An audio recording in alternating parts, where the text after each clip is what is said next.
Welcome to the Arsenal Vision post-match podcast. Well, then Perez has got the better of it, and he looks to get the better of Schmeichel, and he's done it. Wilson's going to fall here for Alexis.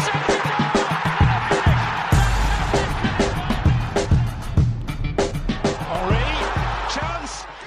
Ivan Gazidis receives his full bonus, and as an exclusive, we've been given a tape of the very meeting where he made the presentation that got him that bonus. Let's take a listen. Management, financial portfolios, insurance, computers, black leather gloves, research and development, putting in the man hours to study the science of what you need. Last week, we put liquid paper on a bee, and it died. Security. And investors? Possibly you. This is the Arsenal Vision post-match podcast. My name is Elliot Smith, and you can block me on Twitter, Yankee Gunner. We will dive into the details of that Ivan Gazidis bonus payment, the finances, the injuries, the upcoming fixtures, and everything that you have been dying to hear us opine about. But I do want to first read it out live. We are getting the draw now for the World Cup League. The United States dropping into the World Cup League. We will be playing nations like Wales and Chile, so we will also finish last in that. In any event, my condolences to fellow Americans or fellow listeners from parts of the world where you will not be participating in the World Cup, but that means you have more time to focus on Arsenal, and when have they ever let you down? So here to join me is Tim. You can find him on Twitter at Stilberto. Hello, Tim. Evening. No, it's not, but thank you. You can find Paul on Twitter at Paz No My Pants. Hello, Paz. Woohoo! Yep, that's right. And Clive is on Twitter at Clive PAFC. Hello, Clive. Hello, hello. The P is for positively excited to be here. And we are going to do a little bit on the news that has come out during the 7.5-month international break we've been on, and then we'll look forward to the fixtures coming up. We are going to talk finances, and while I did play some audio of the meeting at which Gazidis was awarded his bonus payment, I think we can dive into that as well. But first, let's get to the defense, something Arsenal maybe should have done over the last decade. And Mustafi is injured. He could be out for quite a while, and given our injury history, quite a while could stretch into forever. So, Tim, I guess the first question is, short term, while Mustafi is out, how do you think the manager will line up for Premier League games? Well, the news that's kind of come out today, not through an official channel, but from someone who's very close to the club, is that it's expected to be 3 weeks for Mustafi. And when have we ever given a 3-week diagnosis for an injury to an Arsenal player that has ever stretched beyond that? So, I mean, 3 weeks is literally how we announce an injury that is season-ending. So, yeah, fingers crossed he could be back for Man City. Would we cross our fingers for that? I mean, it does lead to an interesting question, right? I mean, exactly. Is this good? Is this bad? Where does it leave us? That's the thing. Is Mustafi is almost like worth more to us than the sum of his parts, because of possibly the situation with the backup, and not just the backup, the situation mostly with Laurent Koscielny, and it's gone a little bit quiet on that, and how we know that we've been managing his Achilles problem for a little while, but obviously he didn't play for France, and there's a bit of radio silence on whether we can expect him back. And more to the point, if he does come back, is that because he is fit to come back, or because Arsene Wenger's kind of making a decision to throw him in because we don't have Mustafi there anymore? I mean, on paper, it looks a relatively straightforward decision to put Per Mertesacker in there to me. Is that straightforward? I mean, he has not played Mertesacker in a Premier League game in the better part of 2 seasons. Do you think he would choose him over Rob Holding? Maybe not. So it's kind of, like I say, on paper, like Per Mertesacker plays that central role that Mustafi plays. I think he tends to play it quite well as well. And he's a reliable performer. The games he's come into this season, he's not looked out of place or off the pace. Now, obviously, the fact that we're using him so sparingly suggests that the manager doubts his ability to play regular football anymore. And I think Per Mertesacker said that himself at the end of last season. He said something. Well, I think those rumours started to circulate that he was going to retire before the appointment was made with the academy. He said something like, I can't play every week anymore. So obviously there's a situation there. But when he has played in the Carabao Cup and the Europa League, he's looked perfectly fine to me. So for me, what you do for the next few weeks is you kind of swap his role over, and you play him in the Premier League games once a week, and you leave him out of the Carabao Cup and the Europa League. That would be personally the way I would manage it. Mm-hmm. But again, this question's a little bit loaded because we don't really know what the physical state of the player is. And also Watford on Saturday. Watford are a different team under Silva. They don't lump balls to Troy Deeney anymore. They've completely marginalised him from the team, and now they've got Richarlison up front.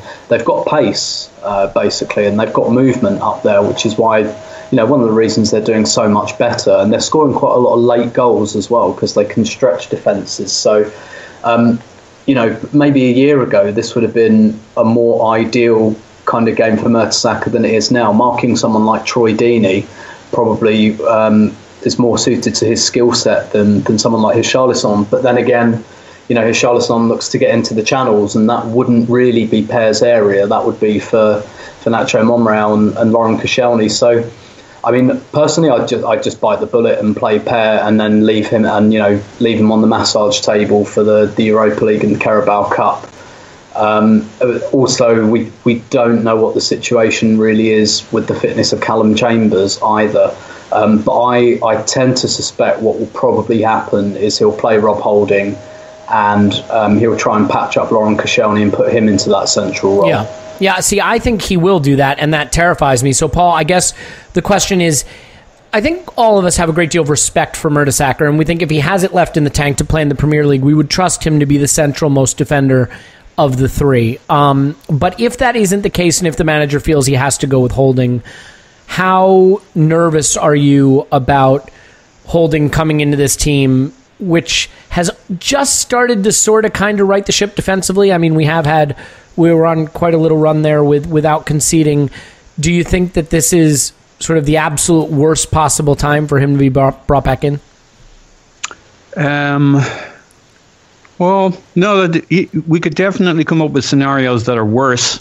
But okay. This is pretty good. How about this? This is pretty How good. worried are you about him coming back? And if the manager decides that for whatever reason Mertesacker doesn't have what he needs to have to be a starter in the Premier League anymore, and I don't know what that calculation is, but he's certainly played Holding in the Premier League and he hasn't played Mertesacker there, so I don't think we're getting into the realm of science fiction to suggest it.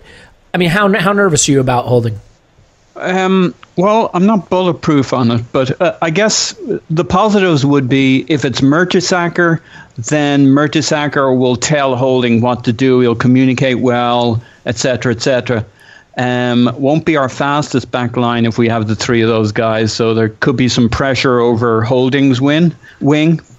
But at least from the coordination of the back line, I think that should be pretty good. If Koscielny's back, I think for as long as he's on the pitch, he's got covering speed.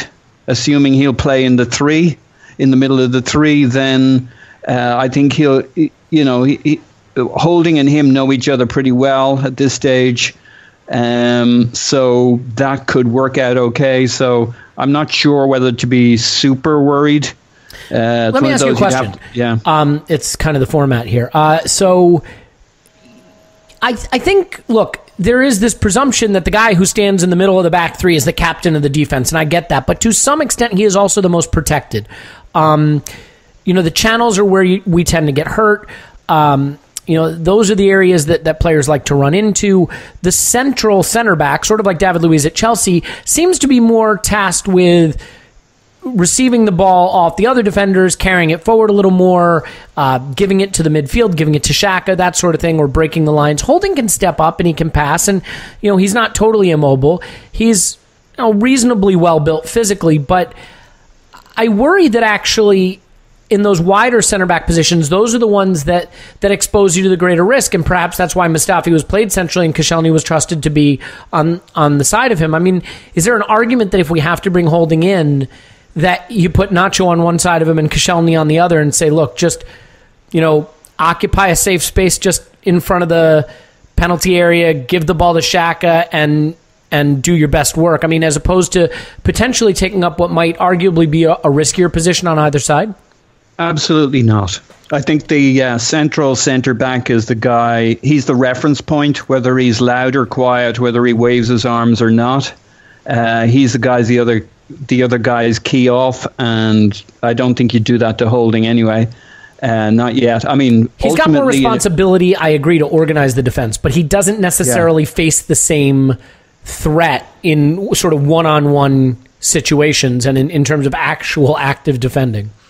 Well, he's certainly harder to target, whereas if he's the right centre back or your left centre back, they can use speed down the sides and get at them. But isn't that just a question? If we're thinking it's Koscielny, that's a lot of covering speed to get behind. If they're targeting in behind role, Holding, or they're running at him, Koscielny's there behind him, and he's the job is for Bellerin and Koscielny to make sure he's covered with some pace and speed if he's under pressure. And we attack down Kolasinac and Monreal's wing. We just got to get the balance right. I mean, it's one of the things we haven't always done is adjusted ourselves to the situation and the opposition and the wing that's getting targeted. But all we got to do is give Holding some additional cover than we normally do, and use the other wing to be more attacking and more progressive. If it's Holding's wing, they're coming down. I wouldn't do anything radical. Mm-hmm. If I'm going to do a big tweak now, I'll do a little tweak. I'll just have Bellerin and Koscielny keep an extra eye on him. Or if it's Mertesacker, you play it a little different way. But Mertesacker is a shrewd cookie and can cover Holding, but the pace will have to come from Bellerin getting back. Yeah, I mean, look, I think for me, I'd prefer to see Mertesacker there in the center of the defense. The fact that Holding has played Premier League games and Mertesacker hasn't leads me to wonder if that will continue to be be the case. Can I make a really quick point on Mertesacker? I do wonder if... It has to be a really good one. Yeah. Okay. It is. It's great. I've already thought it through, and I see how it ends, and it's actually it's really already good. Carried on too long. Come on, just bring the point. What's the point?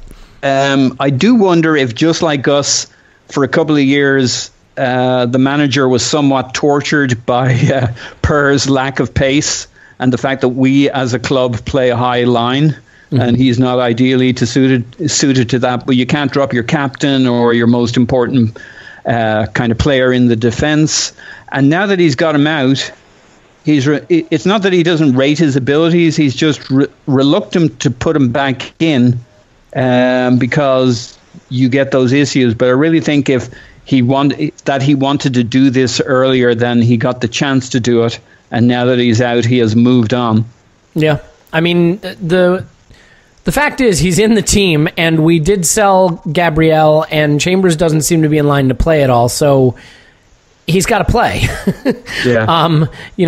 If otherwise, why not have him retire this summer? It is weird. It is weird. It is weird. Clive, a couple things. First of all, I mean, not to relitigate this issue specifically, but do you have any regret over the fact that we did let Gabriel go as we find ourselves in this situation now? And is there any part of you that would have preferred, given that Mustafi apparently wants away, doesn't like London, wanted to go to Inter, there's been some rumors that he's not great in the dressing room, all of these things, is there any argument in your mind that maybe it would have been better to move on Mustafi and keep Gabriel? Yeah, you know my thoughts. I like Gabriel. And when I look at squads, I always look at having different profiles of players. And I don't think there's that much difference in what Mustafi, Holding and Chambers offer. I think they're similar sort of players. They're all quite decent on the ball. None of them are extremely dominant. The two English boys have got development time. They're still very young for centre-back. So... I'm not going to rush to judgment on them, although I have in the past. I think Holding, most similar, aren't they, Clive? Holding, they are. They all want to play in that right channel, really. That's what they've been brought up. Mustafi is developing a new way in the centre, and that's working for us in the short term. But if Mustafi's out, Holding or Chambers can do that job. Would you feel confident with any of them in the back four any longer, given our recent history with, particularly in the right channel when Bellerin goes for a walk and they're left exposed? So we've got these sort of non-dominant centre-backs. And there was one centre-back that we had. I know people think he's rash, but he's got a dominant persona. He's physical, he's quick, and his time at right back improved him on the ball. And we sold him for peanuts, right? And I just think he's a different profile. He's more aggressive. He's not such a ball player. And it's always good to have one of those types in your defenders for those days. And Watford is one of those days. And as Tim alluded to, Watford have sped up their team. They're the biggest team in the league, one of the most physical teams in the league. And so we're talking, it's going to be a real battle. And don't forget, they came to our place last year and they overran us in the first half. So they're going to have no inferiority complex. This is a game that really concerns me. So, yeah, Gabriel, I'm disappointed, but life goes on.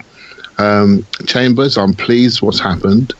Mustafi, that looks like a time bomb for me. But it does looks like a time bomb. I mean, come on, let's think about it. Both in terms of his actual defending and in terms of his situation at the club. Everything around him, right? So just think about that injury. We all saw the injury. Did that look like a 3-weeker to you? 3 week is a grade 1, right? So it's a grade 1 tear. That looked like a near-death experience, right? It's very dramatic, right? Very dramatic. So he looks like a time bomb waiting to happen there. Let's see what happens with that prognosis. I would have preferred to see Gabriel stay, but that's the club's choice. But going on to the game on the weekend, I've been listening to you guys talk, and I sort of walked in the room thinking, you know what, I want to have 3 adults out there. Mertesacker should play. When you look at the games we have against Red Star and then Everton away, Mertesacker's not going to play all 3 of those games, so he'll probably consolidate. He'll play holding, the younger man.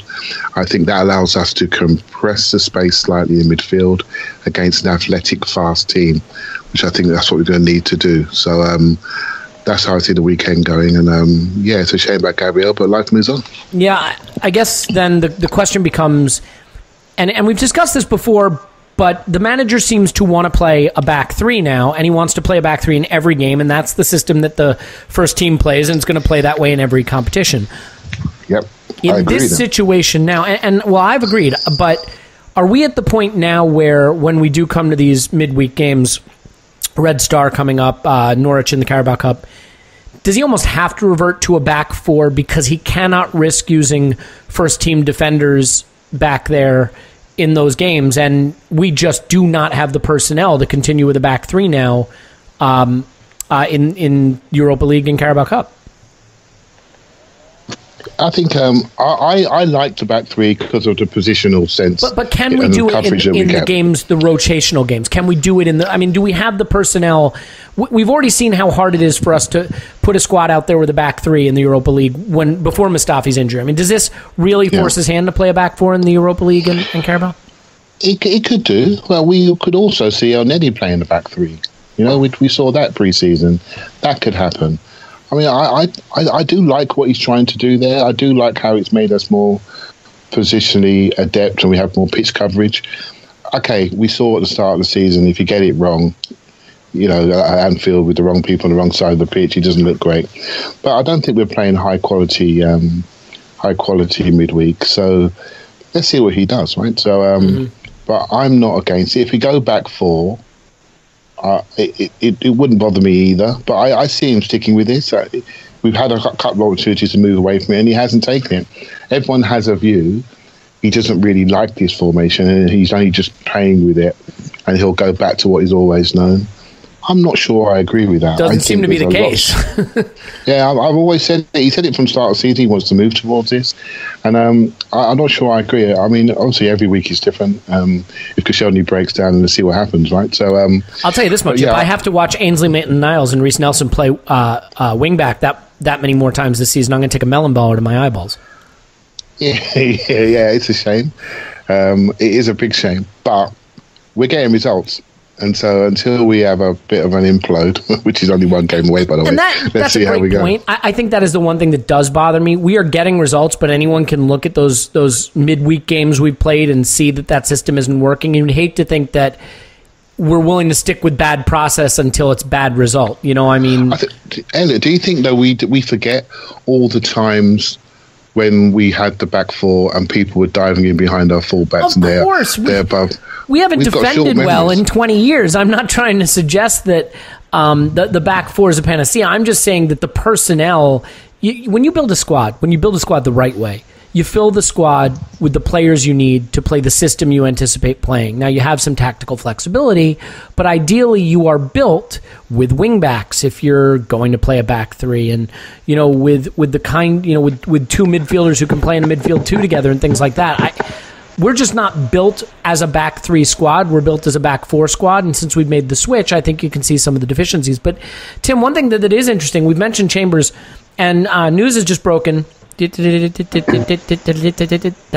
news. Callum Chambers has signed a new contract. Now, this is an interesting situation. I think he did pretty well in his loan deal last season. He has hardly featured for Arsenal at all, and on the rare occasion that he hasn't looked great. The manager seemed not just willing but desiring to offload him this summer, and now he has a new deal. Two quick questions on this. One, what do you think of the fact that he's been given a new deal? And two, whatever you think of it, do you think that this is another example of muddled thinking or lack of clarity of thinking with respect to the squad? Yeah, I mean, we were just talking about process and result. This for me is a good result via a bad process. I think this makes sense on so many levels. What I can't understand is why it wasn't done in May or June. It just seemed to be, all right, so, maybe Arsene was mulling over which of his centre-backs was going to get the chop between Gabriel, Chambers and Mustafi. And I think kind of the sword of Damocles hovered over all three of them. And I don't think on the final day of the season the plan was to sell Gabriel. I just think that it was the easiest sale to do, and they wanted to clear some wage bill. Tim, it was very interesting because Arsene said something very quickly in a press conference when being pressed about Oxlade-Chamberlain, that he had to sell somebody. Now, I think there was brackets around that said because we were trying to buy Sanchez, or they were doing other maneuvers, but clearly in his mind they had to sell somebody, and they'd already sold a couple, so they had to sell. Somebody had to go out of the centre backs, and somebody else had to go. Yeah, and I think Gabriel was just the easiest one to do. He had 2 years left on his contract, unsure whether he'd sign another one, didn't entirely settle in England, and the option to go back to Spain and back to Valencia, near where he used to live. I think that was a very attractive one, and it was just a quick and easy deal to do. But this makes sense on so many levels. So it's a 2-year extension. So they haven't given him, 4 or 5 years. He's got 4 years to run on his deal, but it's a 2-year extension. So to me, there's kind of a few layers to this. First of all, they're parking an issue because they've got so much important work to do next summer because, not to bleat on about the past, but they've made such a balls up that we're going to come to all of that work that has to be done. Yeah. We've got a massive iceberg coming where we've somehow got to replace almost the entire spine of the team in one go, and guess what? We've got no money coming in to do it. So we cannot afford to waste time next summer. With all due respect to Callum Chambers, we cannot afford to waste time pissing about with whether our fourth choice centre-back needs replacing. Give him his 2 years, because effectively what you're saying to him now is, right, to be honest, we're too busy to deal with you at the moment, but you're 22, you're English, your value's not going to go down, even if you sit in the reserves for 2 years. We'll still, the way transfer fees are going, we'll still probably get 20 million for you, quite frankly, even if you sit. Hell, if he sits in the reserves, it may help protect his value. Well, yeah, indeed. Don't drop him into our next 8-2 at Old Trafford or something. Yeah, exactly. So, it's like, right, okay, to be frank, this isn't like a massive expression of faith. It's just we're a bit too busy to deal with this next summer, so we're going to give you 2 years. We'll deal with it the summer after. So effectively, you're on trial for 2 years, which I think is perfectly fine because I think it's too early to give up on Callum Chambers, and I didn't agree with the idea of selling him. But at the same time, he hasn't done enough to earn, that big bumper 5-year deal and massive pay rise.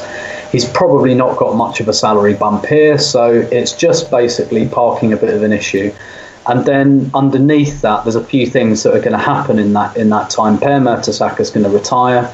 Lauren Koscielny's role is either going to disappear or reduce because of age and his Achilles issue. So we've got the next 2 years basically to work out whether Rob Holding and Callum Chambers, whether they're the heir apparents to Mertesacker and Koscielny. Maybe we don't know what's going to happen with Mustafi next summer, because that doesn't look like an emphatic yes sir, you're staying for the rest of your contract. That again looks like an issue that might rear its head. So Callum Chambers is just an easy decision to make. It's like we've got too much on our plate to mess around with this. He's 22, he'll be 24 in 2 years with 2 years left on his deal. We can make a decision then whether he's progressed or not. And he might be first choice by then. He might have replaced Lauren Koscielny. He might be a decent backup, and he might have replaced, Gabriel effectively. We don't know yet. He might be a complete disaster. He might not kick on. He might need a move. But there's nothing urgent there. He's 22. He's got plenty of time to learn, and we've got bigger fish to fry. And like I say, this isn't going to wreck the wage bill, keeping him on for another 2 years. So it makes sense. It just makes so much sense that I don't understand why it didn't make sense in June, and why it's so. I don't know. Maybe they've been negotiating with him that whole time. It seems unlikely to me. But if it's taken them that long to get a contract extension for Callum Chambers, may God have mercy on our soul this upcoming summer. Yeah. I don't think it has. So it does. So you're right. The process of arriving at this decision does seem a little bit worrying. And we've heard some rumours about Dick Law's replacement coming in, and whether that's Mark Overmars or not.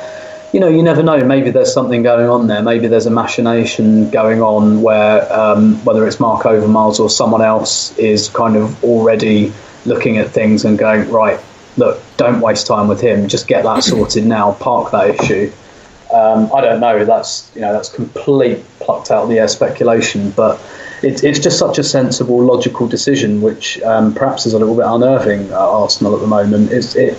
But I agree, and it's sensible, a little bit concerning. With absent any real evaluation of the quality of the player. It's just the right thing to do with a squad member who you can get a deal done quickly, get that off your plate, and move on to the bigger issues. Yeah, it's a no risk thing that we've done, whereas not doing it carries big risk. Did they mention the wage by any chance? Do we know what that is? No, because that would be my only concern. If they bumped him to £350,000 a week, then we're having a different conversation. I doubt it. I bet it's a tiny salary bump. It will be a bit like when Ramsey signed his deal in about 2012. He signed on the same wage, but Arsenal said, if in 12 months your performance has improved, we'll bump your salary, and that's what they did. And this is probably what they've said to Chambers now. They've probably said, well, look, in 2 years, we've got a decision to make. We either renew you or sell you, and either way, you'll probably be well looked after. So, yeah. Well, that's one down. Now just the other 82 players we've got to figure out about. So, Paul, January's fast approaching, and transfers are what get the clicks, so we're going to talk about them. I think there's obviously still the open question of whether, if we can, we should try to sell Alexis or Ozil in January. What makes this tricky is, Mane is injured, so he's going to be out for a while for Liverpool. They are scuffling a little bit, and without him, they really don't look the same. They're about to play Manchester United. They could be in trouble, and that means one more team for us to jump to legitimately be in the top four conversation. And I think at this point, Chelsea don't look fantastic. You'd have to at least put us in that conversation. Is Arsenal kind of between a rock and a hard place for January? If you are managing this club, are you at the point where the only thing you look to do is strengthen in January, and the entire goal now is top four because it looks possible? Or are you still trying to get a return on Ozil or Alexis if you can? I don't think any of that's...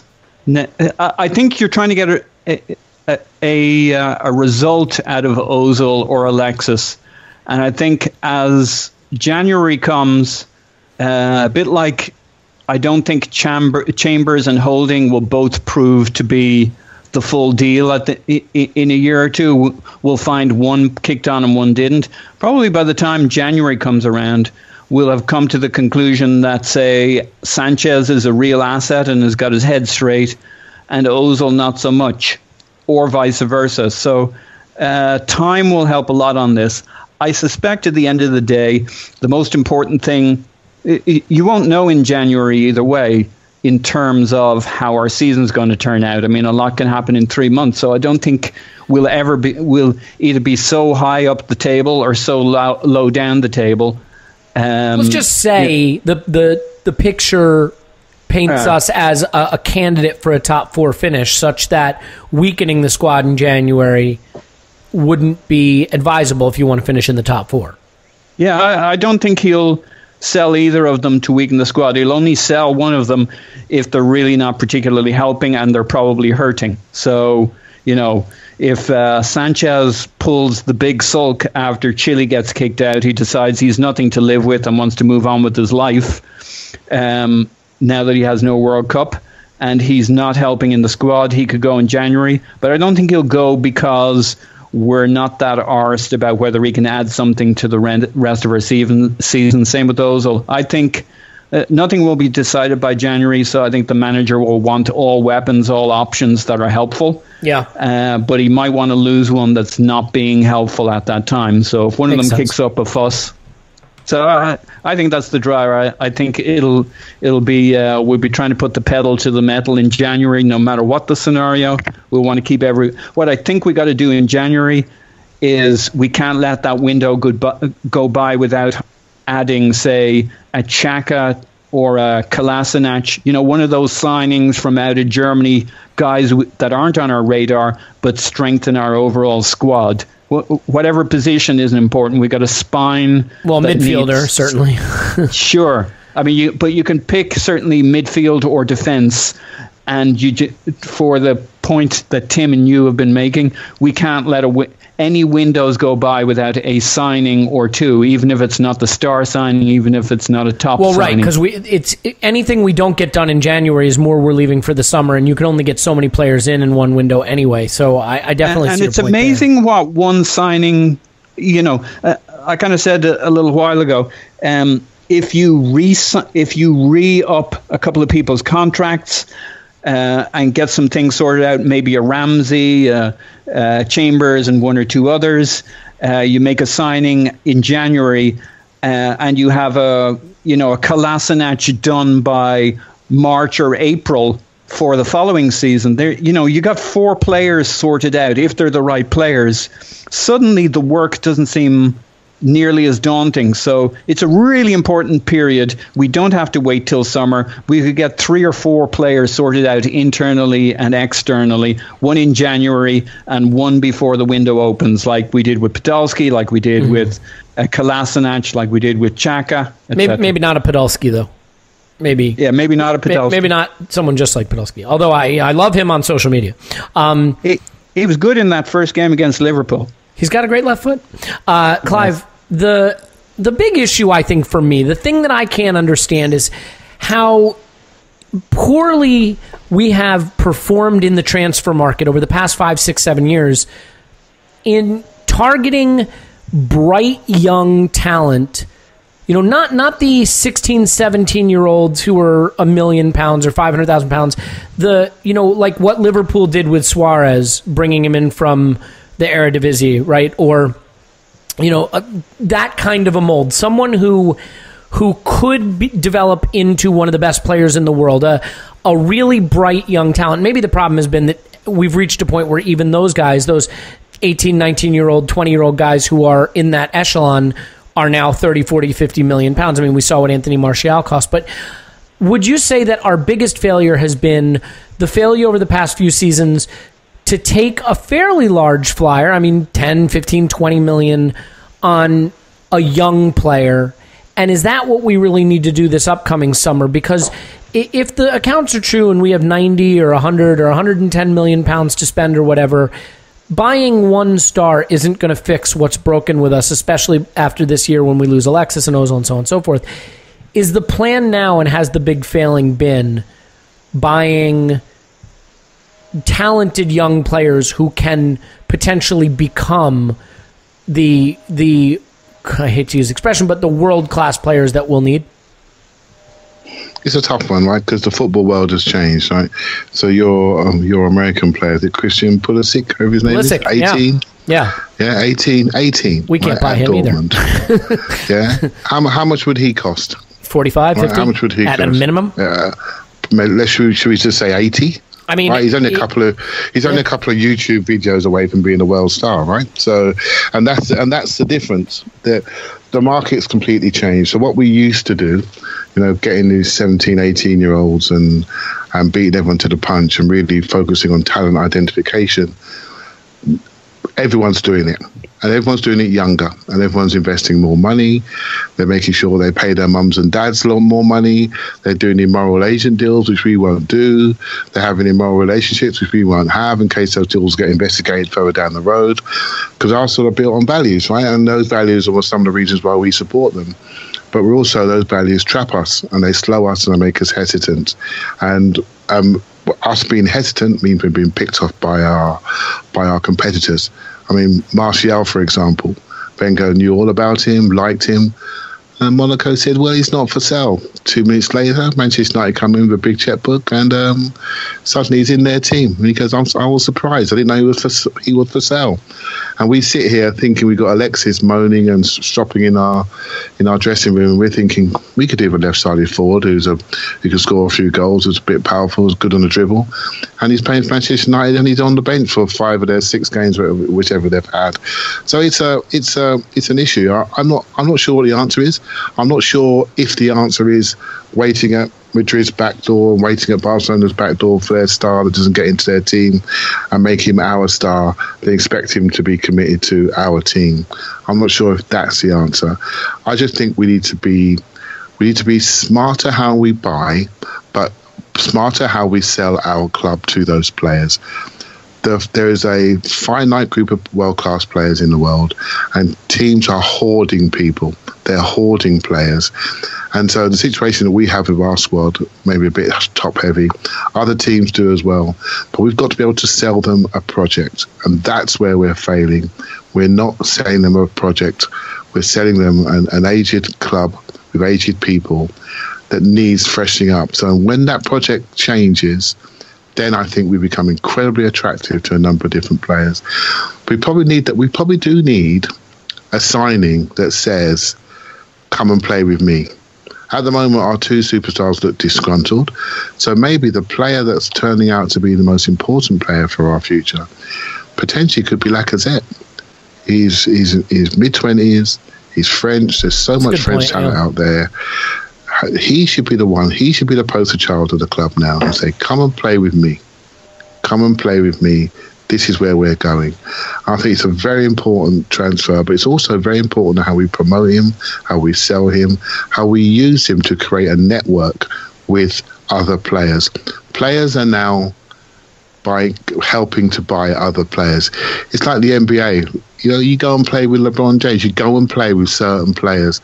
Players are recruiting players.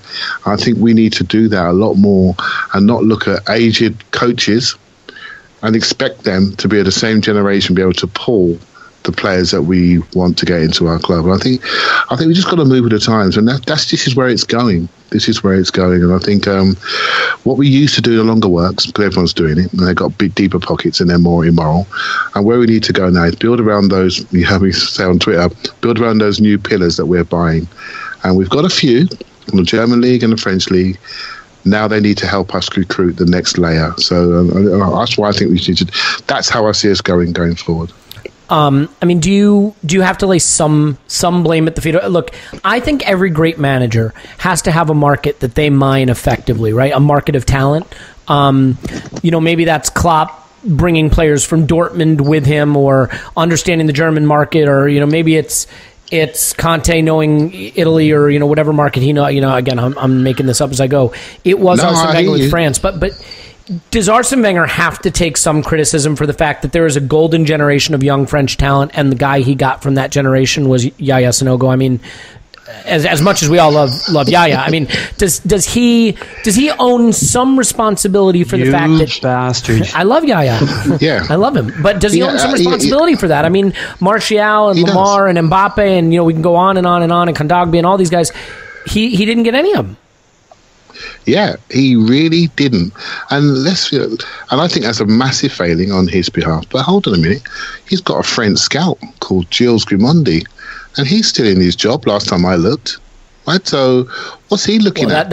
I mean, the buck stops here, right? I mean, at the end of the day, this is all, it all funnels up to Arsene. It all bubbles up to him. Absolutely. He's not beyond criticism, right? So we all know we've missed out on players we would never have missed out on historically, but we've changed. We have kept players longer. We have trusted players longer. I feel we've been a bit lazy on year, waiting for certain people to break through. We've got many players on 6, 7, 8, 9, 10, 11 years, Theo, that have been here a long time, trousering a lot of money, and they're still here. Yeah, don't forget that, scoring a lot of goals. Yeah, absolutely. But never hitting the heights that maybe we had hoped. Exactly. Look, I think I'm not calling them failures. I'm just saying we all have expectations that we want to compete a little bit more. We want to be a bit closer to the top. We don't demand winning. We just demand a bit of progression. That's all I demand anyway. Yeah, and you raise an interesting point, Clive, which is that Arsene had his guys, his young guys. The Oxlade-Chamberlain, and was certainly one of them, and Jack Wilshere, and he had his guys that maybe he really wanted to see make the leap, so to speak, and intentionally maybe eschewed the younger market in the interest of trying to give those younger players room that he was banking on. And obviously we've seen where that's led. So Tim, I mean, I'll kick it over to you on this one. We have a really bad profile from sort of an age standpoint and from a recruitment standpoint. And obviously, it's all going to come to a head this upcoming summer. I mean, just quickly, first from you, do you think that's been the big miss, that we didn't go find, or I say try to find? Who knows what we tried to do? But is that the miss, that we didn't go after those big known talents in the 18 to 20, 21 bracket and try to develop them? Especially because, look, if you pay $20 million for them and they don't pan out the way the market has evolved, they're probably still worth at minimum $20 million as they're coming to the end of their contract. Yeah, I think so. I think so. To introduce a theme the listeners will probably be well attuned to by now, something I've written about a little bit this week. So I think what happened after we bought Ozil and Alexis, we kind of stumbled upon, probably by serendipity, this kind of why don't we every summer wait for we kind of understood our place in the natural order of things. So why don't we wait for Real Madrid, Bayern, Barcelona and whoever to do all their buying and then go and shake the tree and see who drops out? And that worked for us for a couple of summers. But to go back to Clive's point about hoarding, the problem was those three teams basically bought up all of the best attacking talent in Europe, and then they didn't need to buy anyone for 3 years. So Real Madrid were like, yeah, we've got Benzema, Bale and Ronaldo. We're pretty happy. We don't really need to go out and buy another £100 million forward. They even passed up on the whole Pogba thing. They were just like, no, we're not interested in that. Barcelona had Neymar, Suarez and Messi. They didn't need to buy anybody. And in fact, they were spending so much on their salaries, they had to cut back in other areas. And then Bayern had something similar. Bayern were, a couple of years ago, they had a whole team in its prime, so they didn't have to go out and do any massive buying. So we kind of came to this, I think we stumbled upon this, let's just, maybe wait till the end of the transfer window and see what drops out of those clubs. And the answer was nothing was dropping out of those clubs. And, the third summer after, so he got Ozil, he got Alexis. The summer after, he chased Benzema. This is a French talent. And again, to kind of plug back into the actual conversation, maybe Benzema is someone that really should have been on our radar close to a decade ago. Yeah. But he tried to buy, mid to late 20s ready-made Benzema, which was kind of what we all hoped would happen for Arsenal, that we'd be able to buy straight off the shelf. It's just weird that we went to exclusively buying straight off the shelf, you know? Yeah, exactly. I don't know if we lost our way a bit or if we got a bit excited. But, you know, Arsene did say about a year ago, he made this point about some French players. You know, he said, like, I knew about Kanté, I knew about Griezmann. How many times, you know, he won't shut up about how many times he's spoken to Mbappe. You know, and that feels like him saying, yeah, I still knew about these guys. I just couldn't get them.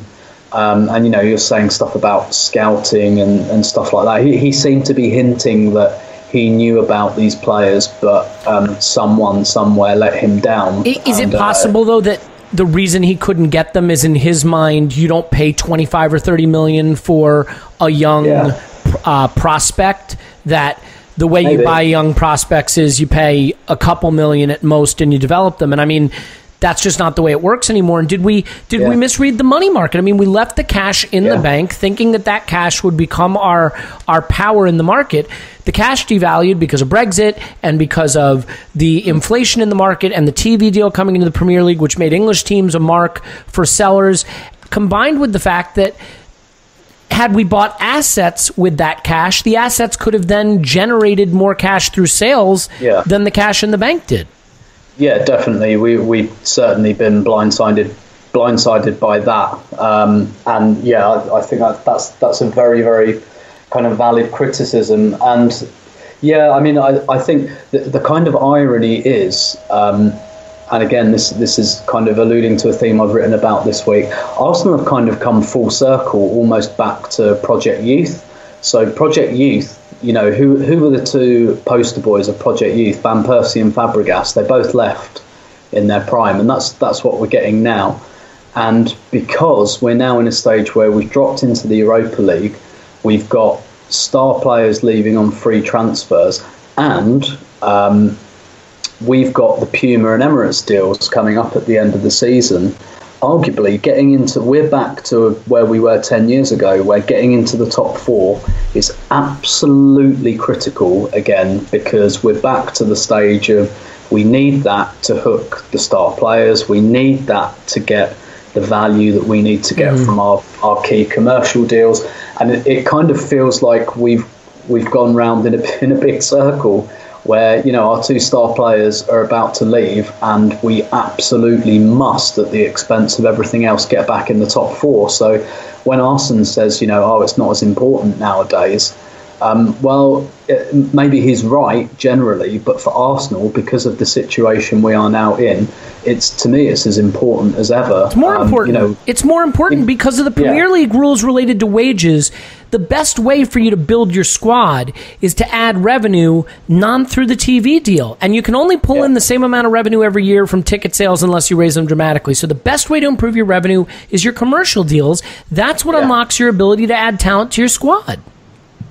Yeah, exactly, and that's exactly where we're kind of coming up short, and because we've not been smart with our selling of players, which actually, you know, even back in the day, right at the beginning of Arsene's reign, when we were losing, you know, our star players fairly regularly, we were getting paid for them and replacing them, and now we've used the fact that we've got a bit more money nowadays, but actually what we've basically landed ourselves in is a situation where we've got to replace our entire spine in one go, and all of the players in that spine, we're not getting a penny for any of them, and we're going to look to do that on the back of a Europa League campaign, replacing them all in a World Cup year. I mean, it could be a big iceberg. And aside from that, Mrs. Really, Lincoln, what do you think of the play?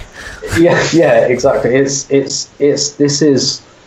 is you know, such a crucial year. This could be a real crossroads year, because I think we're looking at, if we don't get in the top four, I think we're looking at what Liverpool have gone through.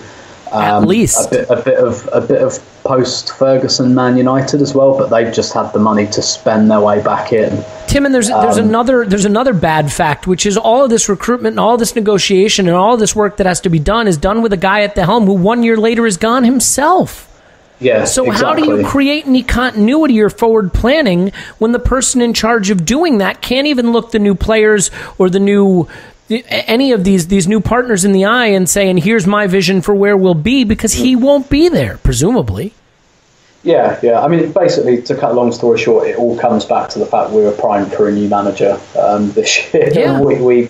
We massively missed the boat, but there you go. And had a lot of business to do that we didn't do. And look, I mean, here's the problem. When we were negotiating our last round of commercial deals, Arsenal was still identified as the Invincibles. We still had players like Van Persie and Cesc Fabregas, and we were still remembered for players like Thierry Henry and Dennis Bergkamp.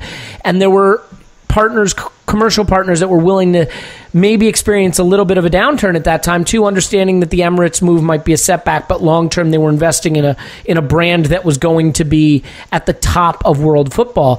Today you're negotiating with potentially Europa League football. Your star players are Aaron Ramsey and Lacazette, and nobody cares or remembers the Invincibles anymore. If you're a brand investing, obviously we all do, but that's not how brands think. So it's going to be really tough. Just to add really, really quickly, bolt on one more thing there. We can't keep pointing to the stadium anymore. That's 11 years ago. Yeah. And now Tottenham are about to get a new one. Chelsea are about to get a new one. So that's, Ivan Gazidis in particular is fond of saying how brave we were to move to this new stadium. It had nothing to do with him. It's over a decade ago now. Yeah, and there are clubs doing it arguably in an even more intelligent way than we did. I think you combine that with the investment going into clubs like Everton, who obviously haven't gotten it right now, but certainly have the ability to potentially get it right. And it looks very problematic for us to get those commercial deals. Because for those people listening, I am not a finance expert and I am not an expert on the Premier League salary rules, but the way they work essentially is you can only increase your wages, the wages you pay to your players, a certain amount every year. And it's related to your turnover. To your turnover, not from the TV deal, right? I mean, have I summarized that pretty much accurately? That the amount you can increase your... So that's why Manchester United can buy whoever the hell they want, because the commercial deals are so outrageous that they have that turnover to justify the increase in their wages. Our commercial deals are going to determine whether we can make incremental increases in our wages every year or whether we can make material increases every year. And obviously we need to make material increases to recruit new players. Now, obviously with Ozone Alexis coming off the books, that'll free up a lot, but you're going to have to pay more to the next round of stars you want to go out and get. And so, Paul, I think as uplifting as all this is and as exciting as it all is, paint me a picture now of how you fix this between January and this summer. What moves can be made and would you make and are realistic to make to position Arsenal to not do what Tim was talking about, which is drift into where Liverpool spent a decade or where United have spent their time since Ferguson left? Like, what moves could be made, in your opinion, to potentially keep the ship pointed in the right direction? Fuck, I don't know. You guys, I'm lying on the floor here, clasping my chest after that. Here's a fair question. Are there moves that can be made, or do you have to swallow? Okay. Hang on, Elliot. Bear with me. I'm sticking it out. I got so low, it reminded me I had this really weird dream last night with me and Tim. Like, hello. So Tim was doing like the Brazil thing last night and the South America thing on Twitter, and we had a couple of tweets back and forth. I sensed there was a little bit of unresolved tension. I think I took that into this dream I had. I had one of those crystal clear dreams. And Tim and I were living together, kind of, not really sure what. I mean, there was nothing going on. And it was a really nice place. It was like metal glass, tile, very, very modern. Debs was in the picture somewhere in the background, but not really a factor. We had a dog. I don't know whether it was his dog or my dog. And somehow we came up with this plan that for the sake of the dog, I should stab him with like a Roman short sword, the ones they use in close combat, you know, the scabbarded. Stab me or the dog? You. Okay, that's fine. Now, you were okay with this plan. I don't. Yeah. I might have been more my plan than yours. So but I didn't do like what the Romans tell you to do, which is to twist your hand when you put the sword in to kind of like churn the guts. So after about an hour or two, you started to recover, which was a bit embarrassing all round. And then we discussed whether we should get an ambulance or not. I mean, the answer was pretty obvious after we brought up the topic. And we got in an ambulance and we saved him.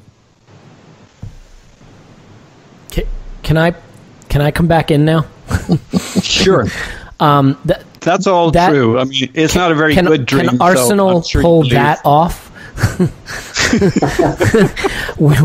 Is the ambulance Lamar? Like, help me here. Give me something. Like, is the knife... As long as the dog remains unharmed, I'm fine. Well, I think if the dog is an Alexis, I think the dog is not going to remain unharmed, and the knife is Ozil being stuck into Arsenal, but then being withdrawn, and then the ambulance is... Elliot, don't distract us from the main point here. So I think what you got to do is make a move during the January window. Make a move April, May time, get somebody in there. There's 2. Have your next guy lined up right for the start of the summer. Now you got 3. Get some players re-signed. Do you have Clive, to get... Do you have to get someone in January, just, maybe even someone big like Lamar, even if that means selling an Ozil or Alexis, just so that you can look someone like Aaron Ramsey in the face, assuming you want to keep him, and say, see, we're not just going to let this whole thing fall apart, sign a new deal? I think it's too hard to do the big deal unless it falls into your lap. I mean, if Monaco are doing shit and they want to capitalize on some cash, great. So if we don't do some big deals, at least by the beginning of the summer, good luck trying to convince guys like Ramsey to stick around. Well, I don't know. I mean, really, if you've got to have a big deal by the start of the summer to get Ramsey... or does Ramsey get the Theo Walcott treatment, where then it's here's $300,000, please stay, because he just happens to have his contract negotiation come up at a time when we have no leverage? I think Ramsey stays if he buys into the vision, and if he thinks he's going to be major and central to it, like our future captain. And I think I don't think one player does it for him. I don't think we could buy that player at the start of the summer. It's just too hard. We've never unless it falls into our lap. Yeah. So great if you can do it. But I think what you do is you just got to move well and quickly on the kinds of players we can get signed up and done. Good players like your Chakas, Kolasinac's, etc., as we've been through before. And then, Clive and Tim kind of touched on a significant point, which is our scouting. And I don't know if we all saw that report. I don't know if it was in the Telegraph, but it was something pretty reputable talking about how we didn't get Kante, and that Gilles Grimandi was the scout, and he went to see him various times, kept reporting back that nothing very exciting there. Arson and co kept sending him back because they kept hearing these great things about him. Grimandi kept coming back saying, no takers, no interest here, nothing to see. And so that's a significant piece. I mean, our problems could be solved if we got our recruiting in France, and we're quite good at getting those kind of pretty good talents from Germany. We've got, 3 of them in recent years, all in that same kind of... in fact, you could add Mertesacker to that. These were all guys we had. Somehow we get Germany deals sorted out in March, April.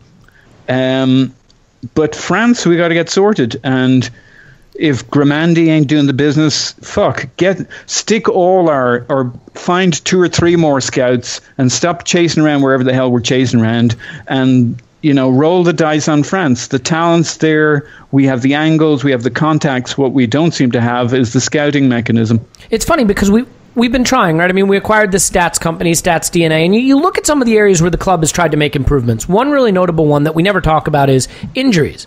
We had this horrible injury track record for a while, and we replaced the medical staff. And I think all of us would agree, for the most part, we're a lot better. We're not constantly losing players to calves and quads and hamstrings and groins every game.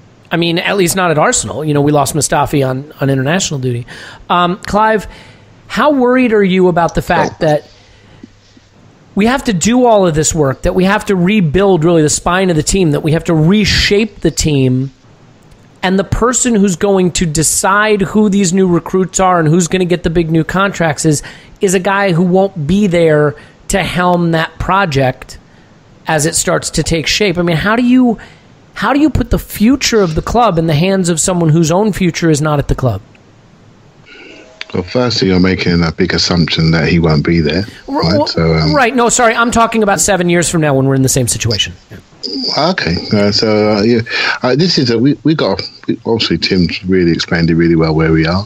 I spoke on another podcast many years ago about renewal, and I could see this coming. I could see that we were hitting a point where we were keeping people. I felt we were shoot doing Arson an email. Would it kill you to make a call? I've often said we've been doing a lap of honour in a Diamond Club, congratulating ourselves on the new revenue from 2014, and we just signed on our players again. We just signed them on. British Core, we just signed them on. It was just easy. It was easy. We could sustain the top four. It was no problem. The top four's become a top six, and now we have to hold on to our phony baloney jobs. We've got to really earn our money. And so we talk about Jules Commandi. Okay, he'd had 3 mentions tonight, right? But yeah, he's still in the job, right? He's still in the job. So I think the competition crept up on us. You heard me talk about our competitive landscape. You need to keep an eye on it, and we didn't. And now we have to work. And now we have to work in a disadvantaged way because we've got 2 franchise players, and they're both with 7 months ago in their contract, whatever it is. And we talk about Aaron Ramsey. Suddenly, Aaron Ramsey is a great shout. Is popped up to be like the Theo Walcott. The timing of his contract is perfect. Danny Welbeck suddenly turned into a superstar because we know that we need those players. But ask yourself honestly, are they the franchise players to take us forward? I'm not sure. I am not sure. That's not the level that's going to lead the club to get us to the next level. Excuse me. They are good players, but they are not franchise players. Özil and Sancho are franchise players, and we need to find a way to replace them. So for me, the best deal we could possibly get is a swap at PSG for somewhere, for like a Draxler type player, or because they're overloaded. It's going to one of those bigger clubs and saying, okay, if you want him early, can we have a bit of somebody else? And that's really significant. I think there's a big market for Alexis. There are many teams that really want to win big trophies next year. They're prepared to pay a little bit less or trade with us to get him ahead of other people who are waiting for him on a free. So I'm hoping Arsenal are developing a market for him, and at least we're going to get something back. If we get something back in the 23, 24-year-old age range, we have the start of something. What if we're sitting, 4th, 3 points above Chelsea and Liverpool? I mean, it makes no difference to you? It doesn't. Honestly, it doesn't. Because we're in a situation where you have to look at the bigger picture and say, okay, we have left ourselves bereft. We have left ourselves with no leverage. So we have to try to create leverage. We have to try to create a market. We have to try to get something back for the assets that we have. We've got too many reaching this point where we're going to lose that leverage.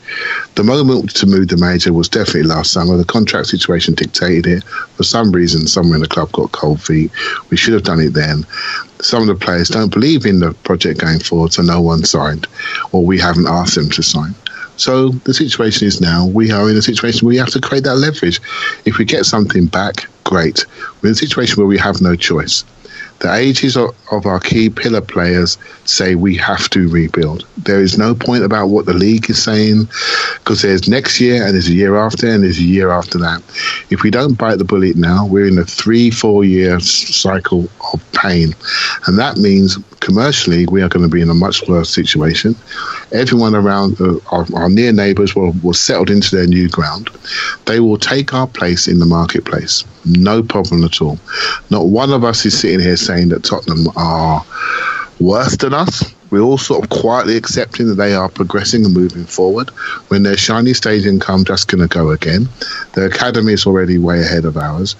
England are now training at their training ground, not the Arsenal training ground. That's just happening all around us. Right? So we have to react to that. And I'm hoping that something and somebody at the club will wake up and say, this is what's happening to you. What are you going to do?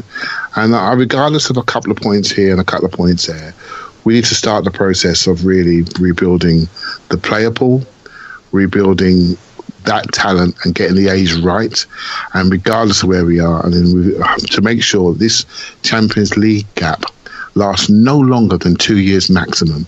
If we fudge it and try to limp through and we don't get it right, then this could be a 3-4 year pain cycle, and that's my concern. Yeah, and I think what you're hitting on there is really just making the point for me that the problem is the manager, and not to end this by hammering him, but the club needs to move forward, and it needs to move forward from everything it's done before and start doing things in a different way and modernize and update itself and go through a cycle of renewal. It needs a new manager. It needs a director of football. It needs new positions in place in the scouting department.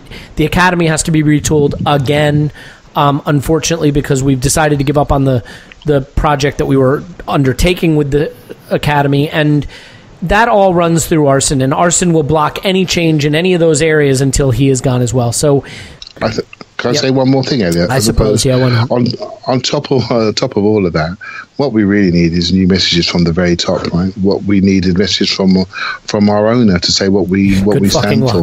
Good luck. Yeah? I mean, look, and I want a pony for Christmas, but it would die in the cold winters here.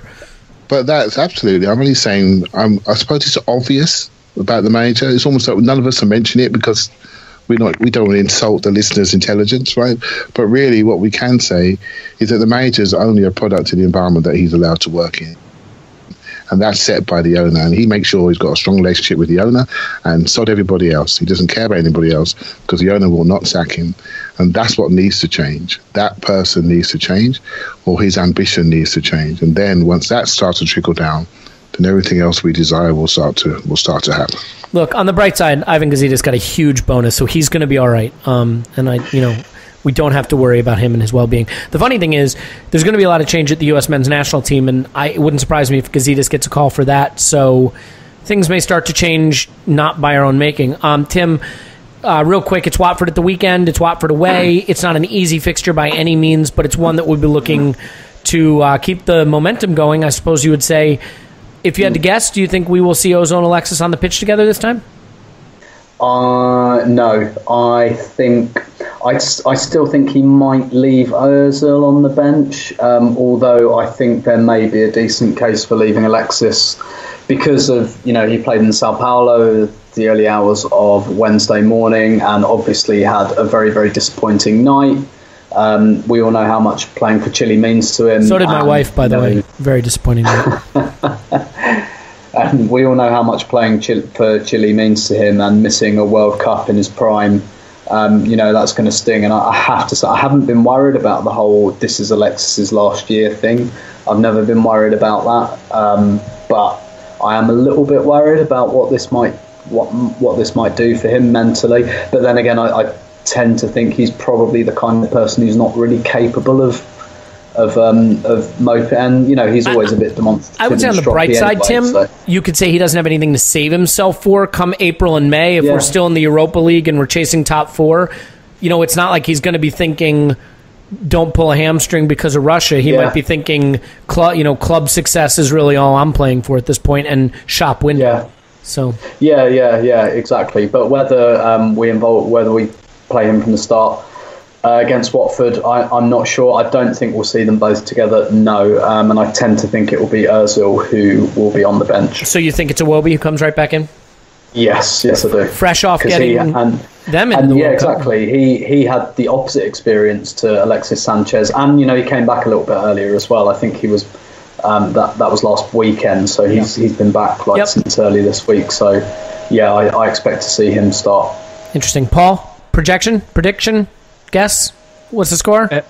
Well, I would strongly recommend that he plays neither of them. Really? Yeah. What? Yeah. Why? Well, we still have them on the books, right? Yeah. Well, I think Alexis is going to be. There's no way Pep would play Alexis after that game. I'm just not a fan of guessing what the knackered. Yeah, that's a possibility. And depressed. Although he did only have one game. He only played one game over the international break. No, he played both. Did he? Yeah. Oh, son of a bitch. All right. Yeah. Why not Ozil? And then Ozil's a candidate. If he's really deemed fully fit, yeah, this is probably the game you'd bring him back in. So if you don't play either of them, who Iwobi and who? Well, that's the better question. Then what? Iwobi and Ramsey with El Neni and Xhaka? So I mean, nah. Okay, yeah, you're probably going to play Ozil in this or Alexis. Not Alexis. Okay. I would definitely. Well, all right. So when we trot out Iwobi and Ramsey and El Neni and Xhaka and Holding, and you're starting to really get me excited for this game. What's the score going to be? 2-1 to us. Us as Arsenal? Yeah. Sweet. That sounds awesome. Clive, predictions, guesses? Yeah, I think Iwobi will play with Alexis and Lacazette up front. It'll be, Kolasinac, Xhaka, Ramsey, Bellerin, Holding, Koscielny, Monreal, check. You go with that. I think we're going to need the best 11 that we can possibly have. I do like Iwobi in this game. I think he's quite physical. I think we're going to need that physicality. We're going to need that running power to discourage them from thinking we're vulnerable. I don't want to see us on the pitch. I think he will make us look vulnerable physically, and I think you need to match them first. And I see us winning by the odd goal, but I think it's time for Alexis to shape up or ship out. Right, so I don't care about his issues in the week. He's been shaping up, to be fair. Yeah, he's coming back to shape, right? And great. And if this time last year he played that game, we all know he would have come back off the plane straight onto the pitch. Let's see where his head's at, and hopefully he can come back and start. He's going to want to play. He's going to beg Arsene to let him play. I think we all know that. When you say we're going to win by the odd goal, just out of curiosity, do you mean like a goal, or that the goal itself will be odd, like the ones that Ospina concedes? I think it could be like a 3-2. A 3-2. When I say Alexis shape up, I mean shape up and join the team. Play with the team, not play well. We all know he's a great player, but play within the team framework. That's what I'm really hoping to see. If he does that and just slows down on some of the individualistic stuff that makes him, but also allows some criticism, if you can just dial that back a bit, join the team. That's what I'm really looking for this weekend. I got to tell you, after everything I've seen in football, I have no reason to doubt that we will get a 4-1 victory at Watford. So that's you can put that in the books. I would go to whatever gambling site you use, wager a lot of money on that, tell them that was Tim's decision. Tim is on Twitter at Stilberto. Thank you, Tim. My pleasure, as always. As always, it was. Paul is on Twitter at Paz in my pants. Thanks, Paz. So I forgot to say that Tim tweeted this picture of a Brazilian dude French kissing this other Brazilian dude yesterday evening, and I strongly suspect it bothered me. It shouldn't, but it did. Why did it bother you? I don't know. Do you want to talk about it? No, I retweeted it just now, so you can find it if you want to go and look at it. Everybody can look at it and decide if it's upsetting in some way, or if Paul just needs to work through his homophobic issues. So as we mentioned, Paul's on Twitter at Pausing in My Pants, and thanks, Paz. Clive is on Twitter at Clive PAFC. The P stands for passable insight into the Arsenal. Clive, thank you very much. My pleasure, thanks. My name is Elliot Smith. You can block me on Twitter, Yankee Gunner. Give us a 5-star review and write nasty things about, I don't know, someone. Let's call him Ralph. Write nasty things about Ralph in the comments section, because Ralph is a son of a bitch and he deserves it. In any event, up the Arsenal 4-1 victory. Remember, you heard it here first. We'll come back after Watford to discuss the loss. Cheers.